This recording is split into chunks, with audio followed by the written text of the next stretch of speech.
మేము ఈరోజు జగన్మోహన్ రెడ్డి గారిని కలవటానికి వచ్చిన ప్రధాన కారణం ఏంటంటే ఉండవల్లిలో ల్యాండ్ ఎక్విజిషన్ కి ల్యాండ్ పూలింగ్ కి మేము వ్యతిరేకంగా ఉన్నాము. మా భూములను తప్పించండి. ఎలా అయినా సరే లాస్ట్ గవర్నమెంట్ లో జగన్మోహన్ రెడ్డి గారి వల్ల మేము కళ్ళు మూసుకొని హ్యాపీగా కళ్ళు మూసుకొని నిద్రపోయాం. ఈ రోజు ఈ గవర్నమెంట్ వల్ల ప్రతి నిద్రలేని రాత్రి గడుపుతున్నాం. రైతులందరం కూడా ప్రతిరోజు ఏదో ఒక ఇష్యూ, నోటిఫికేషన్స్ అంటారు, నోటీస్ అంటారు, కొంతమంది రైతులు తీసుకోవాలని తీసుకుంటే ఏమవుతుందోనని ఈ రకమైన సమస్యలతో బాధపడుతున్నారు.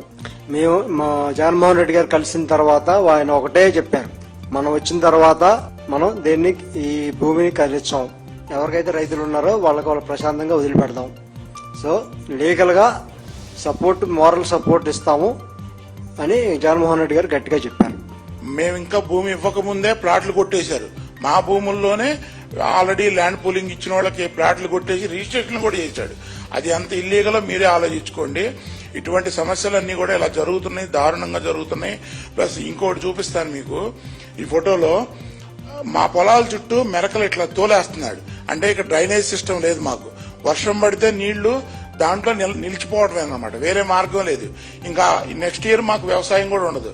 అంటే ఒక పక్క భూములు ఉండవు, ఒక పక్క వ్యవసాయం ఉండదు. ఇక మాకు మేము ఇంకేం చేసి బతకాలి? ఇది ఎట్టి పరిస్థితుల్లోనూ రాజధాని ప్రాంతం అనేది ఇప్పుడు ఏదైతే చేస్తున్నావో అంతవరకు ఆపితే మీకు 1000 దండాలు మా రైతులందరూ బతుకుతారు అనుకుంటున్నాడు. ఇప్పటికే చేతులు వైకుంఠం చూపిస్తున్నారు.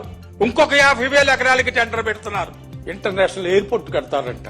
ఏమండి, ఉన్న ఎయిర్పోర్ట్ ఎంత దూరంలో ఉందండి మనకి? హైదరాబాద్ లో మనం ఉండే మన జనం అందరూ శంషాబాద్ ఎయిర్పోర్ట్ వెళ్ళడానికి ఎంత దూరం? అంతకంటే తక్కువ దూరంగా మనకి అక్కడి నుంచి గన్నవరం ఎయిర్పోర్ట్ కి బ్రహ్మాండమైన రైల్వే స్టేషన్ మనకి సౌత్ కు మొత్తానికి కూడా పెద్ద సెంట్రల్ రైల్వే స్టేషన్ మనకి ఇక్కడ ఉందా? మనకి ఇక్కడ. కాబట్టి ఇంత దుర్మార్గంగా వెళ్ళటం మా రైతు వారి అందరికీ కూడా బాధ కలిగించే విషయం. ఇప్పటికైనా ఇది మానుకోమని ఈ ప్రభుత్వాన్ని కోరుకుంటున్నాం.